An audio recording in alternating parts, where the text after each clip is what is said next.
Here are my initial reactions to Eagles versus Packers. The Eagles dominated all three phases of this game. Saquon Barkley could have scored at the end to make this a 20-point win, basically, for the Eagles. He didn't. The score is closer than it really should have been. Jacobs made it a little close toward the end, gave him some life. The receivers were hurt. Jacobs played awesome in this game, but Jordan Love has to play better. I know his receivers weren't out there, and I'm not going to put all the blame on him because Jaden Reed got hurt. Romeo Doubs got hurt. Christian Watson didn't even play in this game towards ACL, right? Like, he just had Tucker Kraft, Wicks, and Heath. And I'm not saying, like, that he still should have performed, but he was making some pretty bad throws. He wasn't making good reads. He didn't make good reads all year long, even with the receivers. And I'm not going to solely put it on him. Like, Matt LaFleur, there are some serious issues with his play calling recently, like a lot.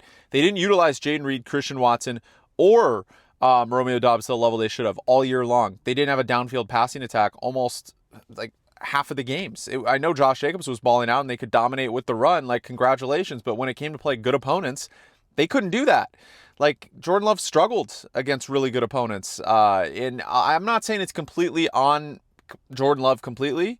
And he did play well in some games. Like, the first Eagles game, he played really well until he got hurt. Like, he put up, 30 points in that game.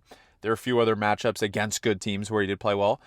But LaFleur should get a lot of the flack for what's been happening with this Packers team. Like, yes, they looked great. What was the last time you truly were extremely impressed with this Packers, like, roster? The Cowboys game? But the Cowboys always choke in the playoffs. Like, I'm not even thinking that was that impressive of a win that they put up 42 points on the Cowboys last year. Like, we knew every time the Cowboys reach a postseason game, like past week 18, they lose almost automatically, right? So, like, that's not that impressive to me. And Jalen Hurts, I mean, look, he does what he needs to do to get the job done. He wins football games. We can talk about missed a couple throws downfield, didn't look excellent, but the Eagles win games on physical football. They're going to run it down your throat. They're going to play great defense. Their defensive line continue to look excellent, and their secondary, Quinion, excellent.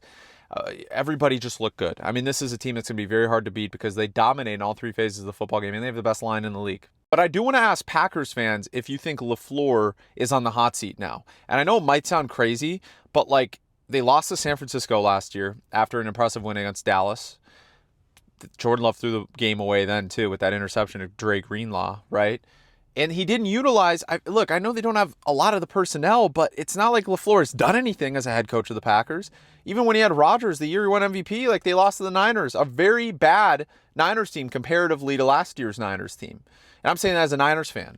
So, like, what has he done for you guys? That's all I'm asking. Let me know what you guys think in the comments and make sure to follow for more content like this.